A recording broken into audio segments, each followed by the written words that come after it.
नमस्कार विद्यार्थी मित्रों, मराठा विद्याप्रसारक समाज नासिक संचलित KTHM महाविद्यालय नासिक हिंदी विभाग की ओर से मैं प्राध्यापक डॉक्टर PV कोट में हिंदी विभाग अध्यक्ष एवं अनुसंधान केंद्र समन्वयक सबका हार्दिक स्वागत करता हूं। सन 2020-21 यह शैक्षणिक वर्ष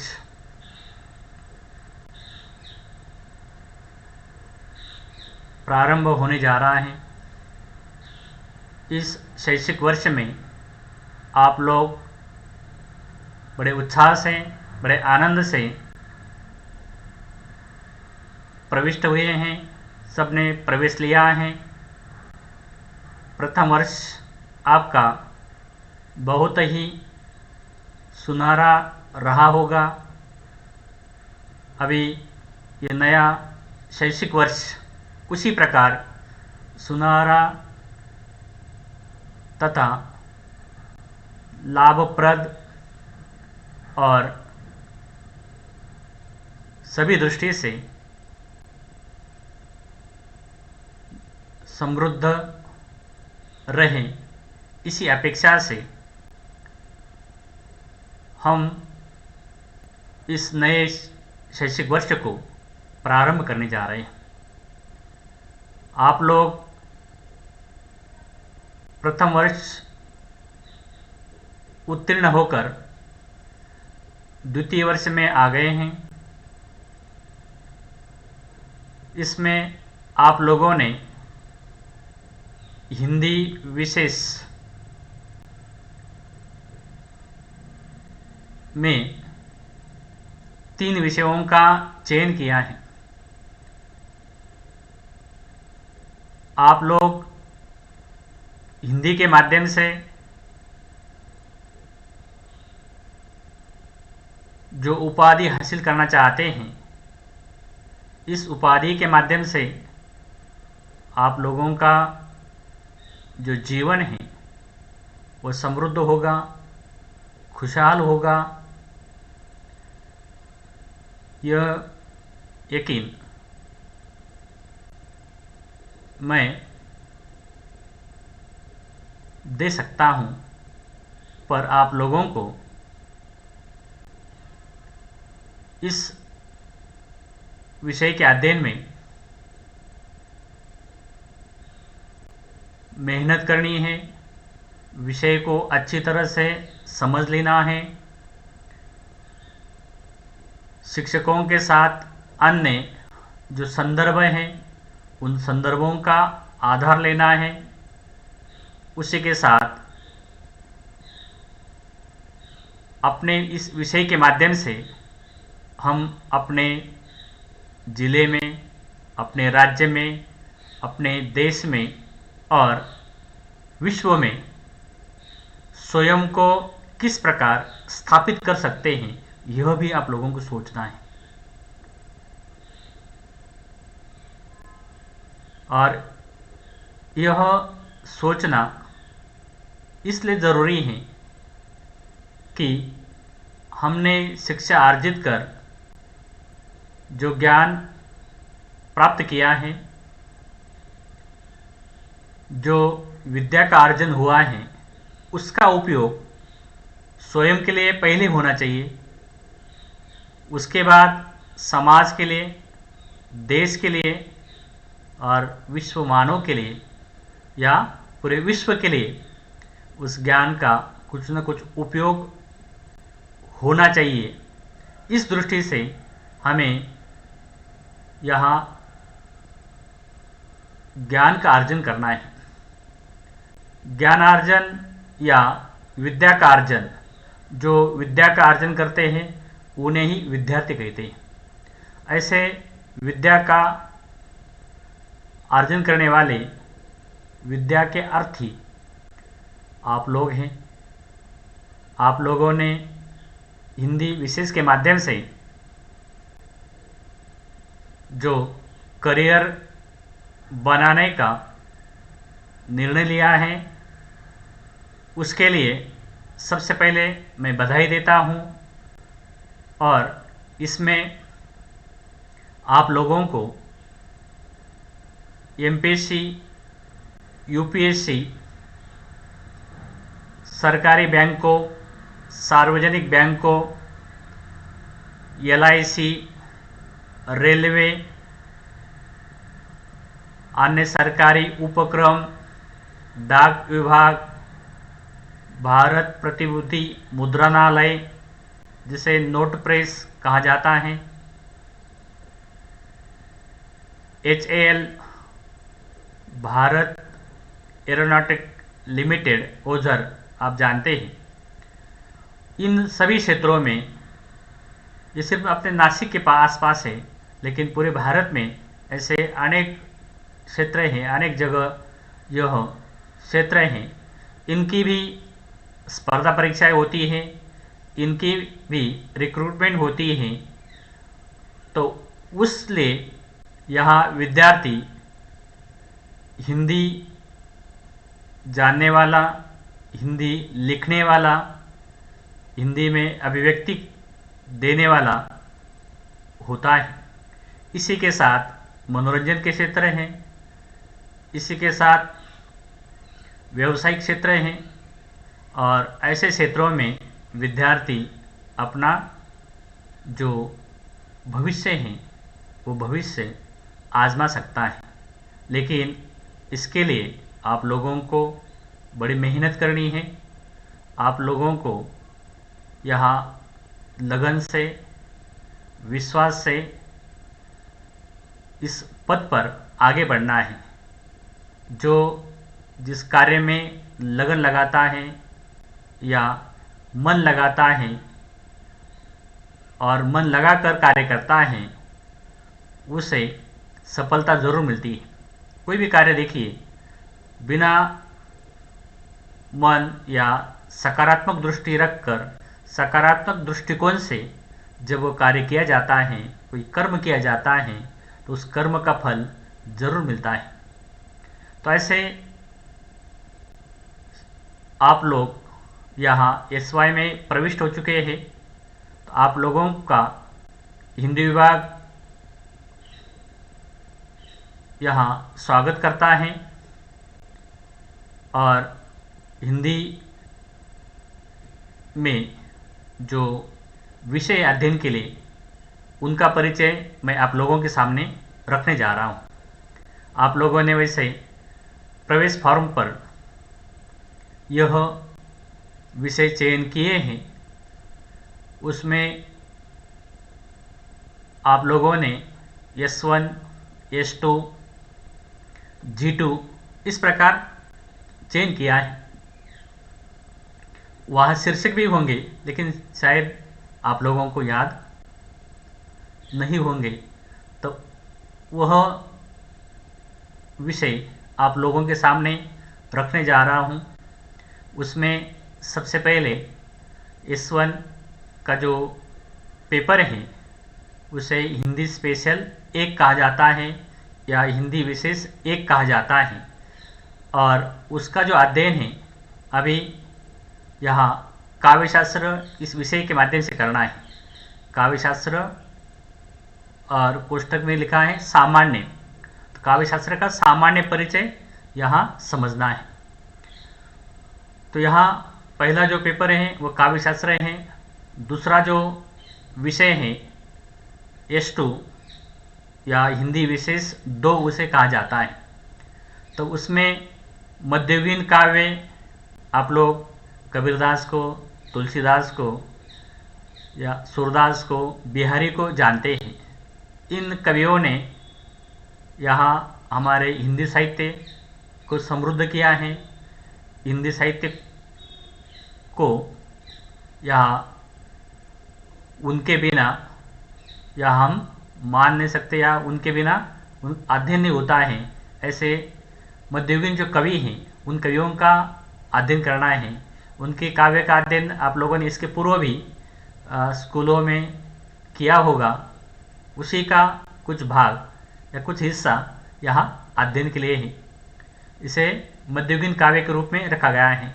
इसी के साथ उपन्यास है, नाटक है, ये जो गद्य विधाएँ हैं, इन गद्य विधाओं का अध्ययन इसमें करना है। एक रचना उपन्यास की है और एक रचना नाटक की है, इसका परिचय या विद्यार्थियों को करना है।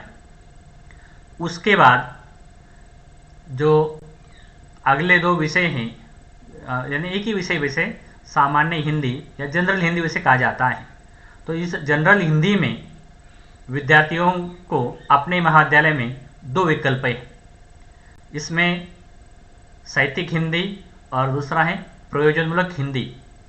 तो उनमें से एक का चयन करना है। वैसे आप लोगों ने प्रथम वर्ष से बीए में यहाँ प्रयोजनमूलक हिंदी और साहित्यिक हिंदी का परिचय कर लिया है। जिन विद्यार्थियों ने प्रयोजनमूलक हिंदी का अध्ययन प्रथम वर्ष में किया, वह द्वितीय वर्ष में प्रयोजनमूलक हिंदी में यहाँ प्रविष्ट होंगे या उस विषय का अध्ययन करेंगे। जिन विद्यार्थियों ने साहित्यिक हिंदी का परिचय प्राप्त किया, वह विद्यार्थी साहित्यिक हिंदी में प्रविष्ट होंगे और उस विषय का अध्ययन करेंगे। इस तरह यहाँ जनरल के 2 पेपर हैं, यानी उसमें से एक का चयन करना है। 2 विकल्प यहाँ दिए हैं। तो विद्यार्थियों की जो रुचि है, उस रुचि के अनुसार भविष्य में उन्हें किसकी उपयोगिता है, आवश्यकता है, उस आवश्यकता को सामने रखकर विद्यार्थियों को ये निर्णय लेना है। यानी दोनों में से एक का चयन करना है। दोनों का कोड एक ही है। तो चलो, यहाँ आप लोग हिंदी के तीनों पेपर समझ गए। इसके बाद 2 अन्य जनरल के पेपर यहाँ लेने हैं, उसका भी चयन आप लोगों ने किया है। उसी के साथ एक विषय कंपलसरी इंग्लिश का है, वह रहेगा, उसका भी अध्ययन विद्यार्थियों को करना है। और एक विषय है, जिन विद्यार्थियों ने हिंदी स्पेशल लिया है, उनके लिए हर सेमेस्टर में 2 क्रेडिट का अध्ययन करना है। यह विश्वविद्यालय का प्रावधान है। उस प्रावधान के अनुसार हमें वह अध्ययन करना है, जिसका उपयोग हमें सरकारी क्षेत्र में जो अनुवाद है, अनुवाद करने की जो क्षमताएं हैं, कलाएं हैं, वो विकसित करने के लिए ये पाठ्यक्रम यहाँ रखा गया है। तो वह 2 क्रेडिट के लिए अध्ययन करना है। उसी प्रकार पर्यावरण शास्त्र, जितने भी द्वितीय वर्ष के विद्यार्थी हैं, उन विद्यार्थियों के लिए ये पर्यावरण शास्त्र विषय 2 क्रेडिट के लिए अध्ययन के लिए। तो ऐसे कुल 24 क्रेडिट का यह द्वितीय वर्ष रहेगा और उसके 2 सेमेस्टर होंगे। 2 सेमेस्टर मतलब आप लोगों ने प्रथम वर्ष बीए में सेमेस्टर 1, सेमेस्टर 2 यहाँ पूर्ण किया है। अभी इस वर्ष सेमेस्टर 3, सेमेस्टर 4 को पूर्ण करना है। तो यहाँ पहला जो अभी सत्र प्रारंभ होने जा रहा है या सेमेस्टर प्रारंभ होने जा रहा है, वह है 3rd सेमेस्टर। तो आप लोगों के सामने है कि बीए द्वितीय वर्ष में यहाँ जो 3rd सेमेस्टर है, जिसे हिंदी में तृतीय आयन कहते हैं। तो यह तृतीय आयन या सेमेस्टर या सत्र, तो इस सत्र में हमारे सामने जो विषय हैं वह है DCS-1A अर्थात S1, और वह पेपर है काव्यशास्त्र। उसका जो शीर्षक है वह काव्यशास्त्र। काव्यशास्त्र इस विषय का सामान्य अध्ययन यहाँ विद्यार्थियों को करना है। और ये जो पाठ्यक्रम यहाँ रखा है वह 3 क्रेडिट के लिए है, जिसे हिंदी में कर्मांक कहते हैं, श्रेयांक भी कहते हैं।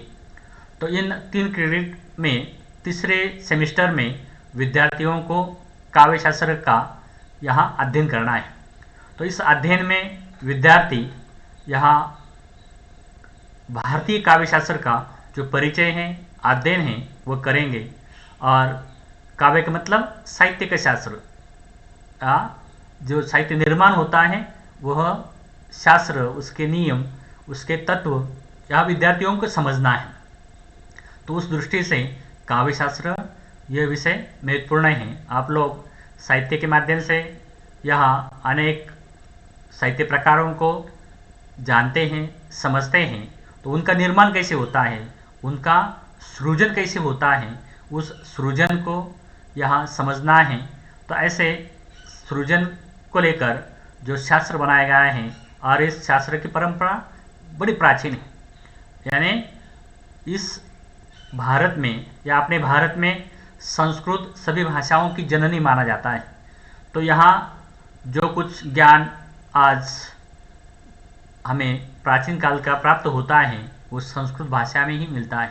यानी संस्कृत में इतना ज्ञान का भंडार है कि विश्व के कई देशों ने इस संस्कृत के ज्ञान भंडार को उपयोग कर अपने देश का विकास किया है। और ऐसे जानकारी आप लोग अन्य माध्यमों से भी या सुनते होंगे, पढ़ते होंगे कि संस्कृत में इतना ज्ञान का भंडार है। तो ऐसे ज्ञान के भंडार में या विद्या का अर्जन भी होता था। इसीलिए प्राचीन काल में दूसरे देशों से विद्यार्थी अपने देश या भारत में यहाँ विद्या का अर्जन करने के लिए आते थे। आज विपरीत है। आज तुम लोग जानते हैं कि कुछ विद्यार्थी विद्या का अर्जन करने के लिए विदेशों में चले जाते हैं, लेकिन प्राचीन काल में भारत इतना समृद्ध था कि वहाँ यह ज्ञान अर्जित करने के लिए विदेशों से विद्यार्थी आते थे। तो ऐसे संस्कृत का जो ज्ञान है उस संस्कृत में साहित्य का शास्त्र भी लिखा गया है। साहित्य का जो शास्त्र है वो लिखा गया है, जिसे काव्य शास्त्र कहते हैं। उस काव्य शास्त्र का परिचय हमें यहाँ प्राप्त करना है। यह पाठ्यक्रम इसलिए या तुम लोगों के लिए महत्वपूर्ण है कि जो साहित्य निर्माण होता है, जो रचनाएं निर्माण होती हैं, उन रचनाओं के नियम क्या हैं और विद्वानों ने उन्हें किस प्रकार यहाँ रखने का प्रयास किया है, परिभाषित करने का प्रयास किया है। उसके लिए अलग अलग तत्व दिए हैं, उद्देश्य दिए हैं, या उसके लिए अन्य माध्यमों से यहाँ निर्धारित करने का प्रयास किया है और उसी दृष्टि से वह साहित्य का निर्माण होता है। आजकल जैसे कोई आप लोग जानते हैं कि जैसे नाटक है या सिनेमा है, सिनेमा का निर्माण करना है तो उसके लिए क्या क्या घटक आवश्यक होते हैं। जैसे निर्माता है, जैसे प्रोड्यूसर भी कहा जाता है, कैमरामैन है, कलाकार है, और वह निर्माण करने के लिए मूल है कोई कहानी, कोई पटकथा। वो पटकथा को यह स्क्रीन पर लाने के लिए अनेक घटक यहाँ कार्य करते हैं, तब एक सिनेमा बनता है, एक सीरियल बनती है। और उस सीरियल के लिए एक मूल एक आधार होता है, वह है कथा या स्टोरी। और स्टोरी के माध्यम से ही यह सीरियल सामने आती है, उसके एपिसोड बनते हैं या सिनेमा बनता है। तो ऐसे यहाँ स्टोरी का, साहित्य का जो मूल्य है वह हमारे काव्य शास्त्र में है। इसलिए काव्य शास्त्र ये विषय बहुत ही आवश्यक है, बहुत ही महत्वपूर्ण है। और उस दृष्टि से हमें यहाँ काव्य शास्त्र इस विषय का परिचय देखना है। मैं प्राध्यापक डॉक्टर पी.वी. कोट में मुझे यह जिम्मेदारी है कि आप लोगों को S1 का काव्य शास्त्र यह विषय पढ़ाना है, इसका अध्यापन करना है। और आप लोग जानते हैं कि हमारा ये जो अध्यापन है यह ऑनलाइन पद्धति से प्रारंभ हुआ है।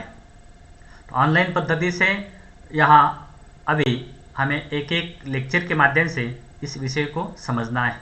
तो चलिए हमें काव्य शास्त्र इस विषय का जो पाठ्यक्रम है वो पाठ्यक्रम समझना है। और पाठ्यक्रम बनाने के साथ जो यहाँ उसके उद्देश्य हैं वो उद्देश्य यहाँ रखे गए हैं, उन उद्देश्यों को यहाँ पहले समझ लेना है। तो चलिए विद्यार्थी मित्रों, हमें पाठ्यक्रम के उद्देश्य समझना है। आप लोगों ने पाठ्यक्रम का जो परिचय है वह कोड के माध्यम से कर लिया है। उसे पाठ्यचर्या DCDSC-1A या S1 कहा जाता है। तो उस पाठ्यक्रम के जो उद्देश्य हैं, शीर्षक से तो पहले ही परिचित हो चुके हैं। काव्य शास्त्र का सामान्य परिचय या काव्य शास्त्र यह इस विषय का शीर्षक है। इसमें पाठ्यक्रम के जो उद्देश्य हैं वह आप लोगों के सामने हैं। पहला उद्देश्य है भारतीय काव्य शास्त्र का परिचय करा देना, यानी विद्यार्थियों को जो भारतीय काव्य शास्त्र है वह काव्य शास्त्र यहाँ समझाना। इसमें आप लोग जानते हैं कि संस्कृत के माध्यम से या भारतीय काव्य शास्त्र का आरंभ हुआ है। और संस्कृत में जो आदि आचार्य हैं या प्रथम आचार्य हैं, जिन्हें आचार्य भरत मुनि कहा जाता है, उनके नाट्य शास्त्र से काव्य शास्त्र का आरंभ माना जाता है। उसी प्रकार पाश्चात्य साहित्य में वैसे प्लेटो है, परंतु एरिस्टोटल का जो ग्रंथ है पोएटिक्स, उस ग्रंथ के माध्यम से यहाँ वहाँ काव्य शास्त्र का आरंभ माना जाता है। तो हमारे भारतीय काव्य शास्त्र में यहाँ आचार्य भरत मुनि के माध्यम से काव्य शास्त्र का आरंभ, उनका जो ग्रंथ है नाट्य शास्त्र, यानी नाट्य का शास्त्र, उस नाट्य शास्त्र के माध्यम से काव्य शास्त्र का आरंभ माना जाता है। तो उसका अल्प परिचय या वहाँ से अब तक जो काव्य शास्त्र का विकास हुआ है उसका परिचय करा देना इसका मूल उद्देश्य है। उसके बाद काव्य या साहित्य की परिभाषा, काव्य के तत्व आदि से विद्यार्थियों को अवगत कराना है। काव्य के तत्व जो हैं वह कौन कौन से हैं वह बताना है। उसके बाद शब्द शक्ति का परिचय कर देना है, शब्द शक्तियाँ 3 हैं उनका भी परिचय कर देना है। उसी के साथ काव्य हेतु, काव्य के प्रयोजन, उन्हें भी समझाना है। उसके बाद काव्य के लिए आवश्यक होता है रस का स्वरूप समझाना है। रस के जो भेद हैं उन भेदों का भी परिचय यहाँ करा देना है। और 5वां उद्देश्य है भारतीय काव्यशास्त्र में विद्यार्थियों की रुचि पैदा करना तथा आलोचनात्मक दृष्टि को विकसित करना, यानी काव्य के प्रति, साहित्य के प्रति या विद्यार्थियों की जो रुचि है वह विकसित करना। और उसी के साथ यहाँ साहित्य की जो समीक्षा है उस समीक्षा की दृष्टि, चिंतन मनन की दृष्टि विकसित करना, यह इस पाठ्यक्रम के 5 उद्देश्य हैं। तो उस दृष्टि से ये पाठ्यक्रम यहाँ हमें समझना है। और इस पाठ्यक्रम को समझने के लिए आगे हमें देखना है कि क्या क्या हमारे अध्ययन के लिए है। यहाँ 3 इकाइयों के माध्यम से, 3 क्रेडिट के माध्यम से हमारे सामने जो पाठ्यक्रम है वह है इस प्रकार।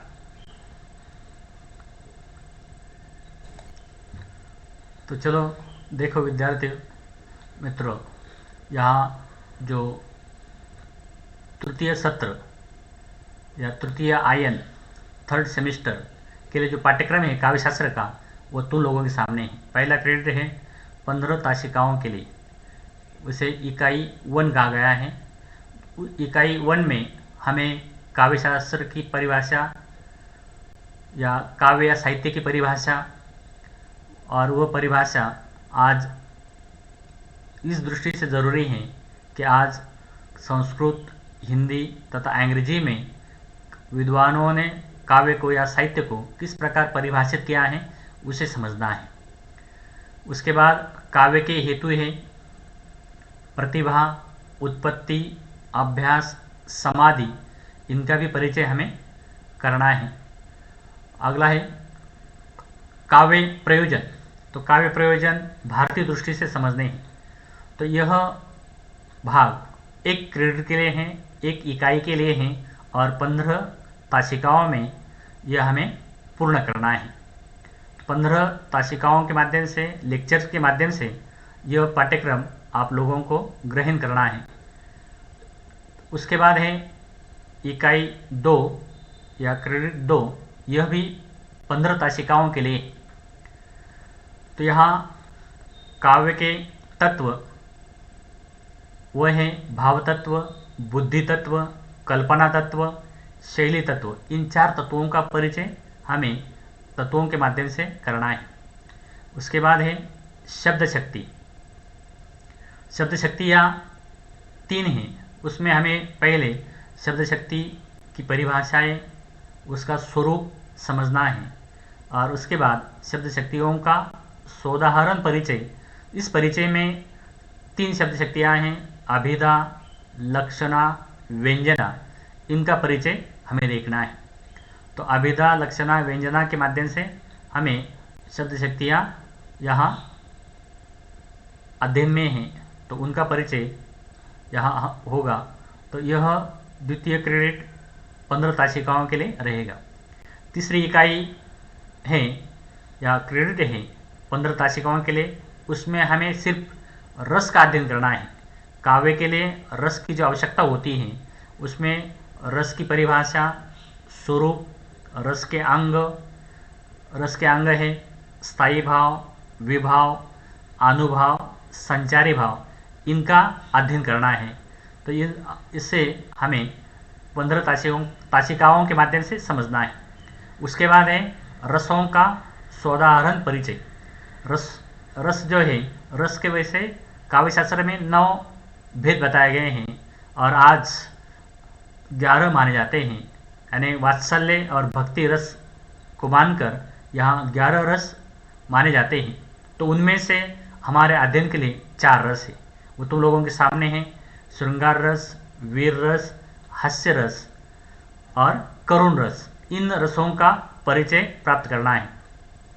तो यहाँ आप लोग करुण रस तक जो पाठ्यक्रम है वह इस तीसरे सेमेस्टर में है, तृतीय आयन में है। और यह पाठ्यक्रम इस तरह 15-15 ऐसे करके 45 जो ताशिकाएँ हैं उसमें हमें पूर्ण करना है। और उसके बाद जो कुछ ताशिकाएँ हैं वो तुम लोगों की अंतर्गत परीक्षाएं होगी। इनमें तुम लोगों को जो पाठ्यक्रम है उस पाठ्यक्रम को लेकर यहाँ स्वाध्याय दिए जाएंगे। उसी प्रकार जो प्रश्न हैं वो प्रश्न दिए जाएंगे और उन प्रश्नों के उत्तर आप लोगों को पूर्ण करने हैं। उसी प्रकार प्रोजेक्ट दिए जाएंगे, उस प्रोजेक्ट को पूर्ण करना है। उसके लिए अलग से ताशिकाएँ हैं, यानी इन ताशिकाओं के साथ अलग से ताशिकाओं में आप लोगों को उपस्थित रहना है। तो इस प्रकार यह जो तृतीय आयन है या तीसरा सेमेस्टर है, थर्ड सेमेस्टर है, इस थर्ड सेमेस्टर में हमें काव्यशास्त्र से परिचित होना है। तो चलिए, काव्यशास्त्र इस विषय को हमें समझना है, इसे और आसान करना है और आसान तरीके से आप लोगों को ये समझाने का प्रयास होगा। आप लोग वीडियो के माध्यम से या आगे चलकर कक्षा के माध्यम से या इस विषय को समझने का प्रयास करेंगे। तो आगे हमें अगले लेक्चर में यहाँ काव्य की जो परिभाषाएं हैं, काव्य का जो स्वरूप है वो या साहित्य का जो स्वरूप है वो समझना है। जैसे अंग्रेजी में उसे लिटरेचर कहा जाता है, हिंदी में साहित्य कहा जाता है या काव्य कहा जाता है, तो उसे हमें समझना है। तो इस तरह या हम पाठ्यक्रम परिचय के बाद रुक जाते हैं। आगे हमें यहाँ जो अध्यापन है वो अध्यापन प्रारंभ करना है। तो अगले लेक्चर में फिर से मिलेंगे। धन्यवाद।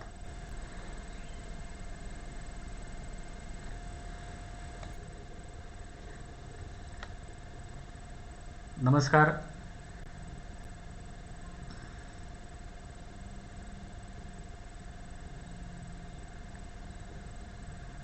तो चलो विद्यार्थियों, आप लोगों ने बड़े शांति से मन लगाकर इस विषय को समझने का प्रयास किया। सबके प्रति बहुत बहुत धन्यवाद।